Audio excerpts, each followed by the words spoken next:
Hey everybody, how's it going? I thought I'm gonna try returning to a wee bit of old school stuff, if you know what I mean. I used to make videos like this on my channel 4 years ago, where I just turned on the webcam and rambled. And I think I've been a wee bit scared to make videos like that because standards keep going up, and I feel like I'm lowering my standards by doing this and people will be turned off by it.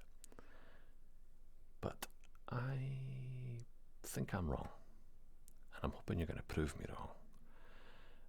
So there might be a wee bit of background noise. This is going to be unedited, assuming I don't get interrupted. And I just find a topic that I want to talk about and talk about it for a wee while and see if it works or not. So I was on Twitter this morning and I got quite a few replies to a reply that I wrote to Lenny Soros, Miss Punny Penny, who writes in Scots, the language Scots. And there's tons of debate over, oh, it's not a real language, that type of thing, which has been going on for years. And basically this person, I think from Thailand, wrote, as a person from nowhere near Scotland, I'm so confused as to why people are so upset with you. That's to Miss Punny Penny. I love your poetry and I love learning about the Scots language. You don't deserve to be treated like this, no one does, because people really harass her, right? So I wrote in reply to that, it's an extension of what we call the Scottish cringe, which is the topic of this video. A view that anything too Scottish is considered inferior, embarrassing, and or not to be celebrated. So, two things. I wanted to say that, like when I was wee, and this plays back into the Scots language quite a bit, I would say I ken for yes I know, and I still do, because I'm from the east coast of Scotland and we speak that version of Scots. Now, I'll be the first to admit that the vast majority of the words I spoke back then and still do, you could say are English, but with significant amount of words in there that are absolutely not English, like ken, to know. Like I ken that guy, I know that guy. Now, ken and know, ken is not a slang version of know. Ken comes from kennen, which is German. So there's an interesting branch there. I'm not a linguistics professor, this is just stuff I've learned, so please feel free to correct me if I'm wrong. But, so that's like Scots words dropped into English. And there's tons of slang as well, don't get me wrong. I mean, we go around calling people ball bags, and I'm not saying that ball bag is originally a Scots word, although it's a modern Scots word, arguably. So I didn't ken, I wouldn't ken, I'm away up the tune. Afternoon, the morn's morn, tomorrow morning, afternoon, afternoon. And these are just the ones I'm trying to rip off the top of my head, which were derided, and still are derided, by many people as slang, uncouth slang. Now you combine that with what I call the Scottish, or what lots of people call the Scottish cringe, and I'm calling this video the Scottish cringe, and I got a reply from someone which was really interesting to me.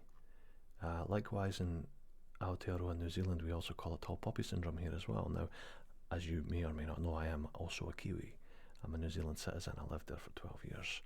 I know about tall poppy syndrome, and tall poppy syndrome, as I understand it, is quite a bit different. It's considered like, imagine you've got a field of poppies, that's society, and then you get that one poppy that sticks its head up a wee bit too much, got to cut it down. That's tall poppy syndrome. That's getting above your station. That's being too arrogant, being too confident, which is ridiculous because tons of people get their poppy cut and they're not doing anything wrong. They're just being confident. So that's true, and I get that. But Scotland has that, but they also have the Scottish cringe. The Scottish cringe is different. When I was wee, right, you would watch the news at 6:30. That's the Scottish news. The main news, the proper news, was at 6 o'clock, 6 p.m. Now, I'm Scottish, my mum's Scottish, my brother's Scottish, everybody's Scottish. I speak in this accent every single day. I'm talking about back then.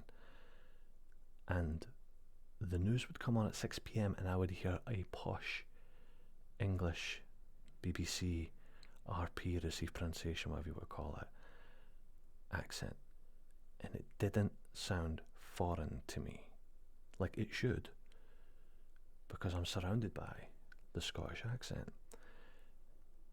The BBC accent comes on the TV at 6 p.m. and it sounds professional. It sounds proper. It sounds right. 6:30, the Scottish news comes on.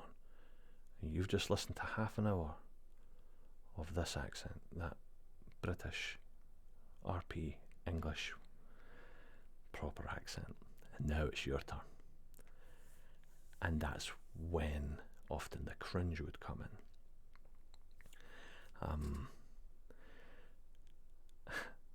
Because you're suddenly hearing yourself, and 6:30, you're like, oh God, I hate that accent. It sounds so provincial and parochial, or whatever you want to call it, unprofessional. Person on TV now sounds like the guy I go to school with. Oh God, it sounds like me. And that was how we viewed ourselves. We would cringe at our own accent. Now, that was for me in the 90s.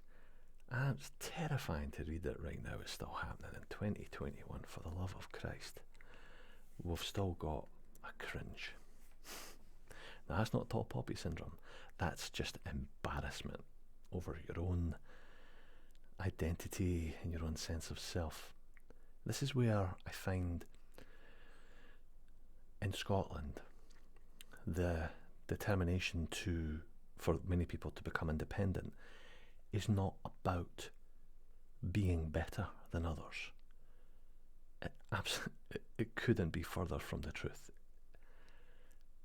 Typically, nationalism is about we're better than everyone else, and that's true. In Scotland, civic, inclusive nationalism, as you want to call it, it's a bad word. I don't like the word nationalism. It's just because we, I say we, I don't live there anymore, want to prove not that we're better than anyone else, that we're as good as everyone else.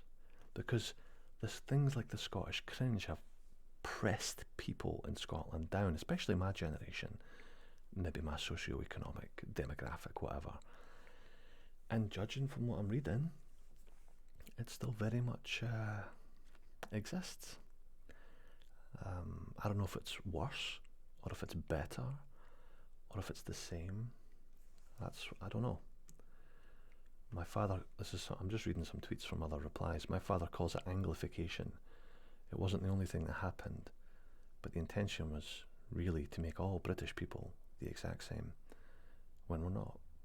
So to this day, you still get people who believe in that they really don't like it when you speak Scots. That's from Ms. Leot. So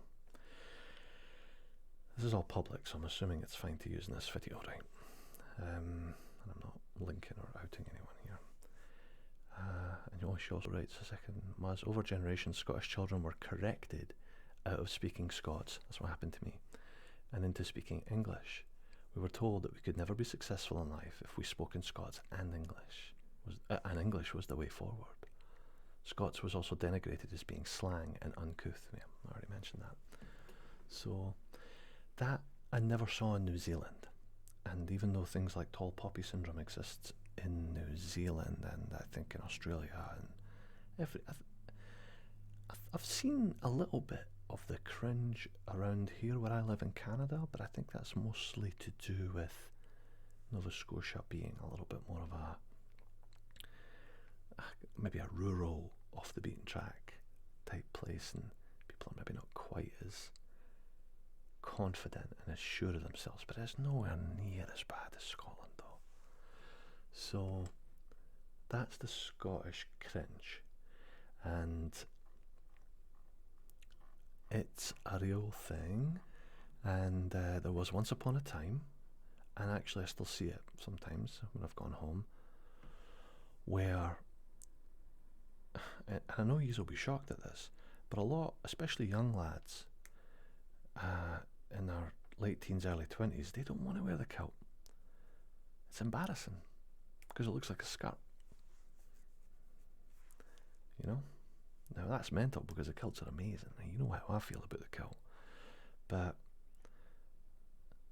it's not right how that is. And I remember once I went to a New Year's party, a guy put on his kilt and he wasn't comfortable with it. And he was up sort of dancing, and then first opportunity he got, he changed back into his trousers. The kilt was gone. And I'm sitting in my kilt going, mate. But that was partly because he was a younger lad too, though. But yeah, Scottish people and confidence in their own culture don't always go together. As much as the stereotypes of Scotland suggest strength and, you know, staunchness or whatever, I don't know. It's for the average person, the Scottish cringe still seems to be a very real thing. But anyway, if you have something to contribute to that, I'd love to hear it. I'm very aware that I'm speaking a lot faster in this video than I typically would for an ASMR video, so I apologise for that. Hopefully it still serves a purpose on this channel. If this becomes a thing, maybe I'll need to make a new channel. But this is me. This is me trying to be confident. This is me with an opinion. This is my channel. I'm putting the video in here. You'll either like it or you won't. And I'm not going to worry about it either way. So I hope everybody's doing really well. That's my wee video on the Scottish cringe. Have you got anything similar where you're from? Part of me hopes you do, so that way it's not just us.